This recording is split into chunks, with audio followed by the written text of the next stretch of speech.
네, 오늘은 마더스 데이입니다. 그리고 또 한국에서는 어버이 날이기도 하죠. 그래서 우리가 오늘 어버이 주일로 지키고 또 우리 교제 시간에 또 우리 어르신들께 감사의 마음을 전하는 시간을 가졌습니다. 우리가 이렇게 살아갈 수 있는 것 또한 무엇보다 믿음의 삶을 살아갈 수 있는 것은 우리 부모님들 또 어르신들이 계시기 때문입니다. 그들의 사랑과 희생과 섬김으로 오늘 우리가 그 열매를 누리고 있는 것이죠. 제가 저희 외가 쪽으로 하면은 이제 3대째 믿음인데요. 언제나 저를 위해서 기도해 주시는 올해 연세가 92이 되시는 우리 외할머니께서 계십니다. 제 삶을 보면 우리 외할머니와 또 우리 부모님께서 뿌리신 그 기도의 눈물과 기도의 씨앗 덕분에 그 열매를 오늘 제가 이렇게 누리며 살아가고 있는 것들을 발견하게 됩니다. 이처럼 부모님은 우리를 낳으시고 기르시고 자신의 생명과 삶을 우리에게 나누어 주셨습니다. 우리 부모님들 또 우리 어르신들께 신앙의 우리 선배 되시는 우리 믿음의 또 어르신들께 그 깊은 감사의 마음을 전합니다. 근데 여러분 부모님을 부를 때 어떻게 부르시나요? 엄마 아빠라고 부르시나요? 아빠 엄마라고 부르시나요? 우리 유초등부 친구들 부모님 부를 때 어떻게 뭐라고 불러요? 엄마 아빠예요? 아빠 엄마예요? 왜 엄마가 먼저 나와요 항상? 그렇죠. 저도 저희 부모님을 이렇게 부를 때 주로 엄마 아빠라고 이제 많이 거의 부르거든요. 그럼 이제 늘 아버지는 왜 엄마가 먼저 나오냐? 네. 약간 이렇게 농담 삼아서 서운한 말씀을 하실 때가 있습니다. 근데 우리는 늘 엄마 아빠가 조금 더 익숙하죠. 특별히 한국 정서에는 어머니가 갖는 의미가 참 남다른 것 같습니다. 여러분 고향, 아니면 고향집 하면은 어머니가 먼저 떠오르지 않나요? 그 어머니의 품, 이러한 것들이 떠오릅니다. 그래서 영어에서도 우리 고국을 마더랜드라고 부르기도 하죠. 이따금 이민 와서 성공한 사람들의 스토리가 이렇게 소개될 때 보게 되는 것은 그분들의 뒤에는 늘 어머니가 계시다라는 거예요. 이민 와서 내 자녀가 잘 되게 하기 위해서 하고 싶은 것 좀 마음껏 하게 하고자 투잡, 쓰리잡을 뛰면서 헌신적으로 뒷바라지를 했던 어머님들이 항상 계십니다. 우리 이곳에 계신 우리 많은 어머님들도 마찬가지시죠. 정말 아무것도 모르는 언어도 다르고 문화도 다른 이 낯선 땅에 우리 자녀들에게 조금 더 나은 기회를 주고자 이렇게 와서 그 헌신과 수고를 감당하고 계시지 않습니까? 이렇게 어머니는 자녀들을 위한 무한한 사랑과 헌신과 희생의 대명사로 여겨집니다. 그런데 우리는 이러한 어머니의 모습, 이 모성의 모습을 하나님에게서도 발견할 수 있습니다. 우리는 보통 하나님을 아버지라고 부르죠. 네, 우리는 공적인 곳에서 아니면 보통 우리가 일상적으로 이야기할 때도 하나님 아버지라고 하지 하나님 어머니라고 하지 않습니다. 하나님 어머니라고 공식적으로 부르는 곳은 이단이죠. 네, 하나님의 교회라는 그 이단이 있는데 우리는 하나님을 우리가 어머니라고 부르지는 않아요. 하지만 여러분 어떻습니까? 하나님께서는 성별을 초월하시는 분이십니다. 성경에는 하나님이 남성과 어떤 아버지의 이미지로 주로 표현되고 있지만 하지만 하나님께서는 남성과 여성을 초월하시고 하나님은 자신의 형상으로 남자와 여자를 만드셨습니다. 그렇기 때문에 하나님께서는 남성과 여성 모두에게 완벽한 근원이 되시는 것이죠. 그렇기 때문에 성경에서 주로 하나님을 묘사할 때 남성의 이미지가 많이 사용되긴 하지만 그러나 완전한 여성의 모습, 그 모성의 모습도 발견할 수 있습니다. 우리가 오늘 함께 살펴본 이 본문이 그 대표적인 본문이라고 할 수 있죠. 오늘 본문에서 이사야 선지자는 이스라엘을 구원하시는 하나님을 지금 말하고 있는데 그 하나님의 모습을 어떻게 은유를 하고 있죠? 어디에 비유하고 있습니까? 출산하는 여인의 모습으로 은유를 하고 있는 거예요. 하나님의 구원하심이 출산하는 여인이 부르짖는 것 같다 이렇게 말씀하고 있죠. 출산하는 여인, 그 해산의 고통. 여러분 우리 어머니는 다 그런 경험들이 있으실 것이고 또 아버지께서도 그 옆에서 그걸 지켜보지 않으셨습니까? 그 해산의 그 시간과 그 과정들이 얼마나 수고스럽고 또 고통스럽습니까? 굉장히 강렬한 이미지를 갖고 있는 것이죠. 그래서 이것은 하나님의 구원에 대한 굉장히 강렬한 이미지를 우리 가운데 전달해 주고 있는 거예요. 자, 이스라엘이 솔로몬 왕 이후에 북이스라엘과 남유다로 분열된 다음에 북이스라엘은 기원전 722년에 아수르한테 멸망을 당하고 또 남유다는 기원전 586년에 바벨론에게 망하고 포로로 끌려가게 되죠. 북이스라엘에 망하기 전에 이사야 선지자는 하나님을 떠나 있는 이스라엘에게 회개하고 돌아오라는 그 하나님 메시지를 끊임없이 전합니다. 그렇지 않으면 너희가 멸망하게 될 것이라고 말을 하죠. 하지만 그와 동시에 너희가 망하게 된다 할지라도 이후에 하나님께서 너희를 다시 구원하실 것이다 라는 그 회복에 대한 메시지를 전하는데 오늘 이 본문 말씀이 그 회복에 대한 메시지인 거예요. 너희가 망하지만 망한 후에 하나님께서 다시 너희를 구원하실 것이다. 이것을 예언하는 본문이죠. 그래서 오늘 본문에서 15절부터 17절은 하나님께서 이스라엘을 구원하시는 구원의 역사를 묘사하고 있습니다. 우리가 이 15절부터 17절을 우리 새 번역으로 다시 한번 같이 읽어보겠습니다. 함께 읽겠습니다. 내가 큰 산과 작은 산을 황폐하게 하고 그 초목들을 모두 시들게 하겠다. 강들을 사막으로 만들겠고 호수를 말리겠다. 눈먼 나의 백성을 내가 인도할 것인데 그들이 한 번도 다니지 못한 길로 인도하겠다. 내가 그들 앞에 서서 암흑을 광명으로 바꾸고 거친 곳을 평탄하게 만들겠다. 이것은 내가 하는 약속이다. 반드시 지키겠다. 아까 만든 우상을 믿는 자와 부어 만든 우상을 보고 우리의 신들이십니다 하고 말하는 자들은 크게 수치를 당하고 물러갈 것이다. 아멘. 자, 이 말씀들에 보면은 상징적이고 은유적인 표현들이 많이 쓰였지만 그 중심의 내용은 하나님께서 이스라엘을 구원하신다라는 것입니다. 구원하시기 위해서 대적들을 심판하시고 그의 백성들을 인도하시겠다라는 것을 말씀하고 있습니다. 그런데 이 멸망한 이스라엘을 돌아오게 하는, 특별히 바벨론 포로에서 돌아오게 하고 회복시키시는 그 구원하시는 하나님을 어디에 비유하고 있는 것입니까? 14절에 나와 있는 말씀처럼 제가 말씀드렸던 것처럼 어디에 비유하고 있습니까? 우리 14절 말씀도 다시 한번 같이 읽어보도록 하겠습니다. 시작. 내가 동안 조용히 침묵을 지키며 참았으나 이제는 내가 숨이 차서 헐떡이는 해산하는 여인과 같이 부르짖겠다. 아멘. 해산하는 여인의 그 모습에 비유를 하고 있는 것이죠. 하나님께서 이스라엘을 회복시키시고 구원하시기까지 오랜 시간 동안 침묵하셨다 말씀하고 있어요. 역사적으로는 그것이 바벨론 포로기 70년을 의미하기도 할 것입니다.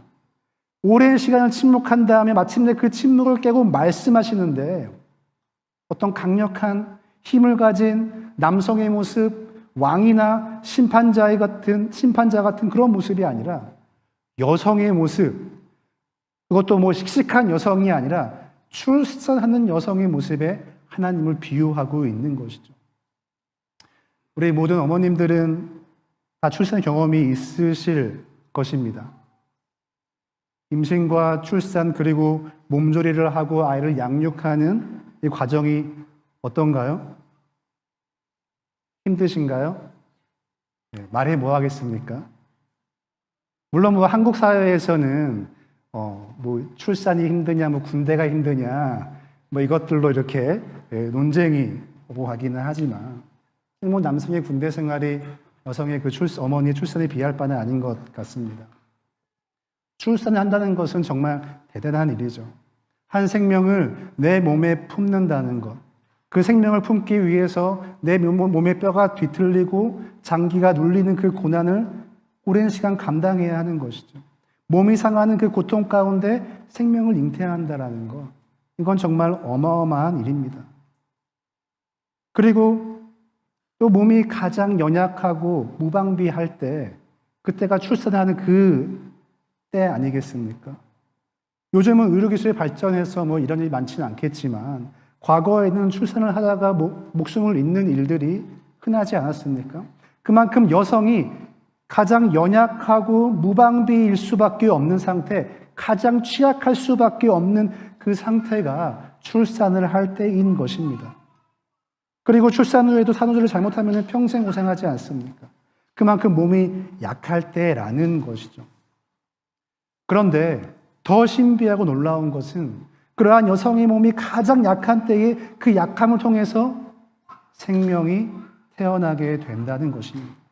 그 약함을 통해서 생명이 잉태되는 엄청난 생명의 능력이 드러나게 된다라는 것이죠.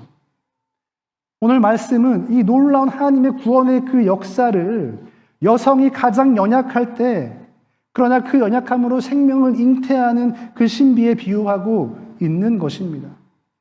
이스라엘의 구원과 회복의 역사는 하나님께서 강력한 군대를 보내셔서 바벨론을 쓸어버리시고 로마를 쓸어버리시고 제국을 쓸어버리시는 그러한 방식이 아니라 연약함의 방식으로 이루어진다라는 것이죠.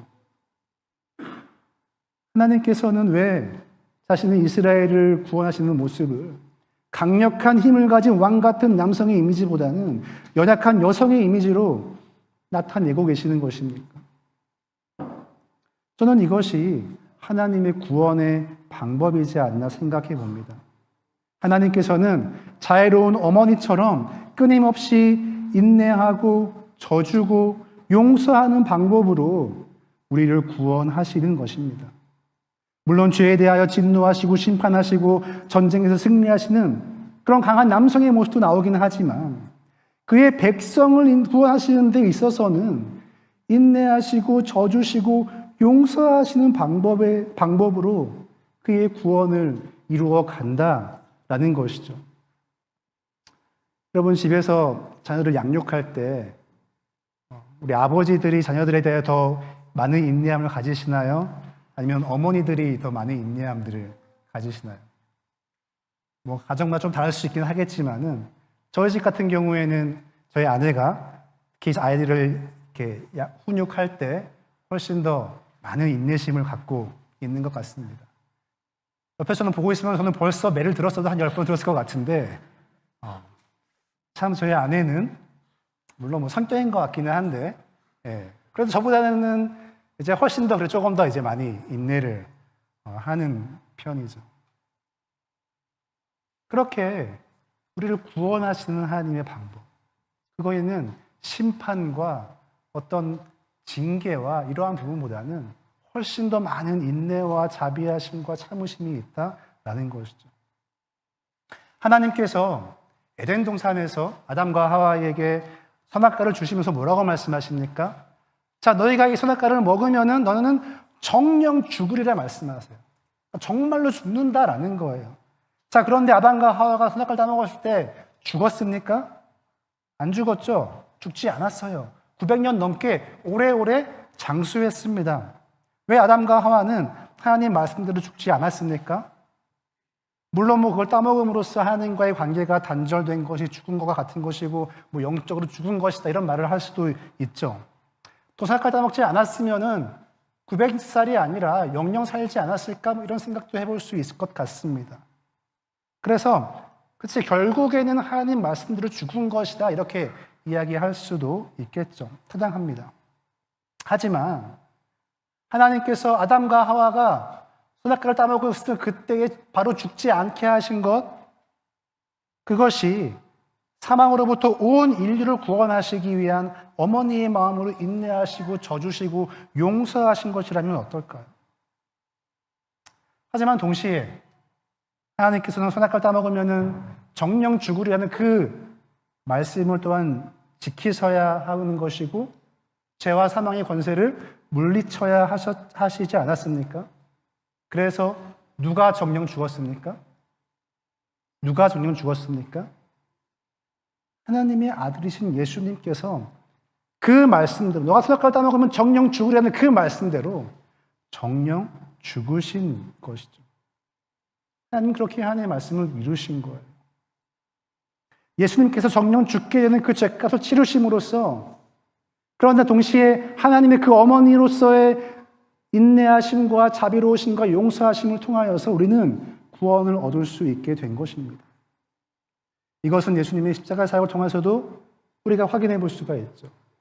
예수님께서 온 인류를 죄와 사망에서 구원하시는 방법, 이것은 정치적인 힘, 능력이 아니었습니다. 가난과 전쟁과 질병에서 구원하시는 방법은 경제적인 힘이나 과학적인 기술이 아니었습니다.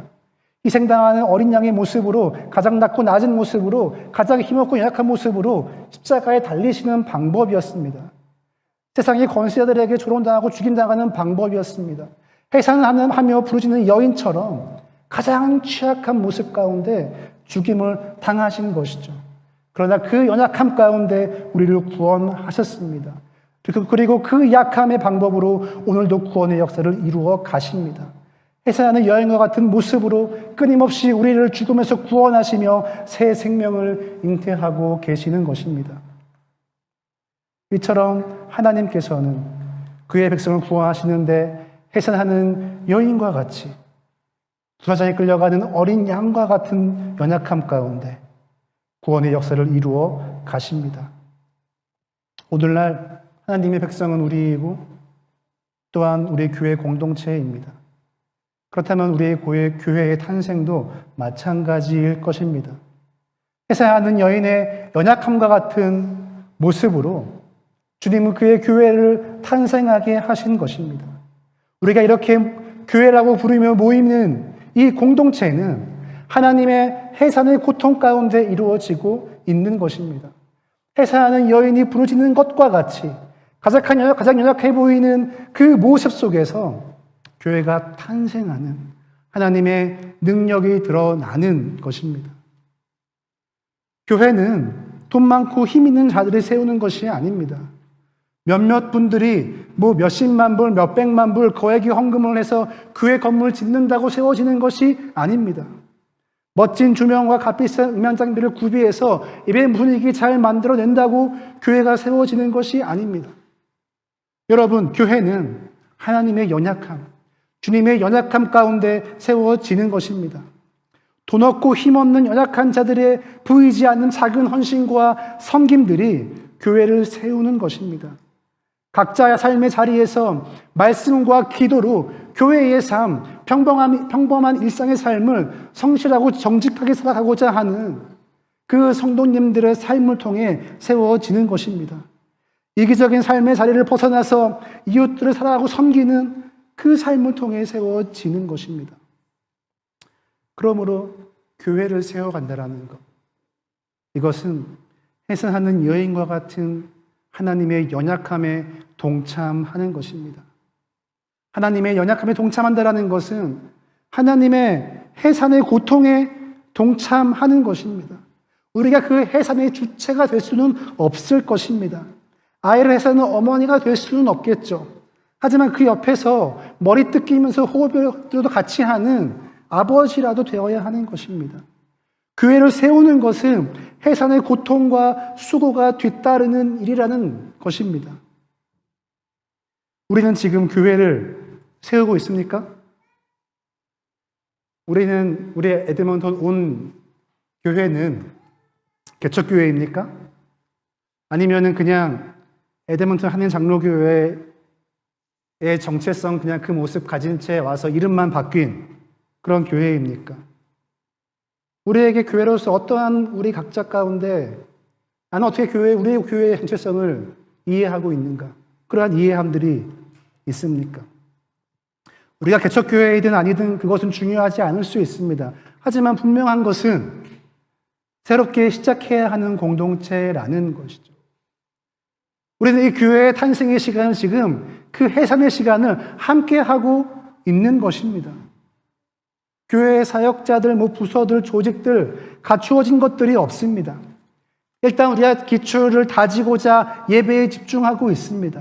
하지만 분명한 것은 우리는 새롭게 시작할 수밖에 없는 그 해산의 시간을 가질 수밖에 없는 공동체라는 것이죠. 지금 하나님께서 우리 교회가 새롭게 시작되기 하기 위하여서 해산하는 여인처럼 부르짖고 계시다라는 것입니다. 하나님께서 해산하는 그 수고를 통하여서 우리의 공동체를 낳고 계시다라는 것입니다. 그런데 여러분, 우리는 어떻습니까? 여러분, 마음이 편하십니까? 좀 나와서 이제 좀 마음이 편하시고 좋으십니까? 신앙생활 하는데 동성애 때문에 더 이상 고민할 필요 없어서 그냥 마음이 그냥 마냥 편하십니까? 개척교회라고 해가지고 처음엔 좀 부담이 이렇게 있어서 왔는데 생각보다 너무 예배당이 근사하고 예배드리기 좋은 환경이어서 좋으십니까?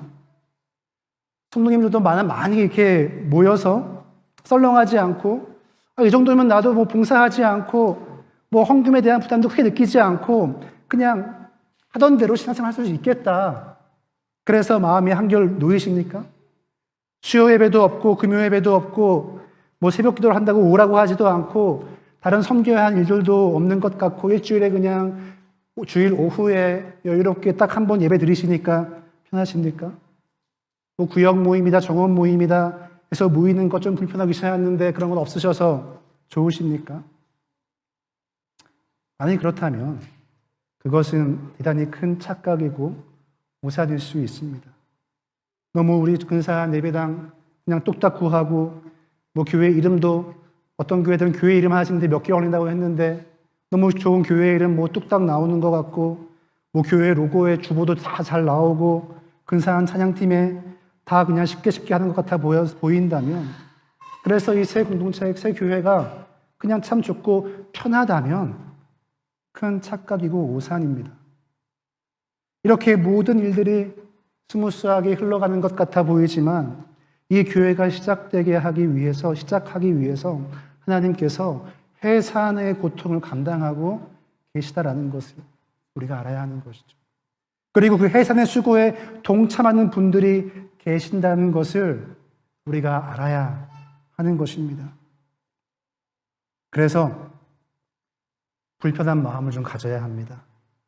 내가 이렇게 그냥 똑같이 예전과 똑같은 모습으로 그냥 이렇게 편하게 예배 드려도 되나? 이렇게 그냥 와서 섬김 받고 가도 되나? 내가 무엇인가 섬길 것은 없을까? 죄송한 말씀이지만 저는 여러분 마음이 불편했으면 좋겠습니다. 여러분 마음이 불편하기를 축복합니다. 아멘. 공동체에 세워가야 할 사역들, 섬김의 사람들이 보인다면, 빈자리들이 보인다면 그에 대한 불편한 마음이 있으면 좋겠습니다. 물론 하나님이 주시는 그 놀라운 평안의 은혜들이 우리 가운데 있어야겠죠. 그런데 불편했으면 좋겠습니다. 하나님께서 어떤 교회를 원하시는지, 우리가 어떤 교회를 어떻게 세워가야 할지, 우리 교회는 어떤 교회가 되어야 할지, 어떻게 교회의 본질을 회복해야 할지, 다음 세대를 어떻게 세워야 할지, 캐나다 사회 안에서 어떻게 지역사회를 섬기며 복음을 나누어야 할지, 선교의 사명을 어떻게 감당해야 할지 우리가 고민하면서 마음에 좀 불편함이 있으면 좋겠어요. 여러분 이민 오셔가지고 집 사실 때, 새로 집 지으실 때 좋으셨죠? 근데 어떠셨어요?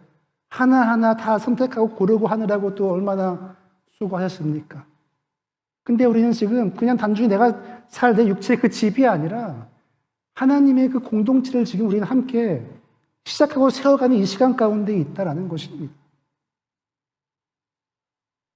어떻게 진리의 말씀을 지키는 교회가 될지, 어떻게 새 시대의 사명을 감당하는 교회가 될지, 어떻게 온 마음을 다해 하나님을 사랑하는 교회가 될지, 어떻게 온 힘을 다해 이웃을 섬기는 교회가 될지 우리가 함께 기도하고 고민하고 또 말씀 가운데 공부할 수 있으면 좋겠습니다. 저는 여러분이 이 교회를 함께 세워가기를 원합니다.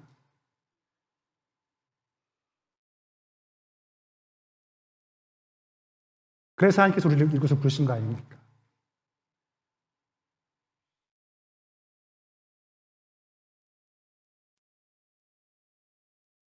함께 교회를 세워가기 위해서 해산의 수고에 동참하기 원합니다.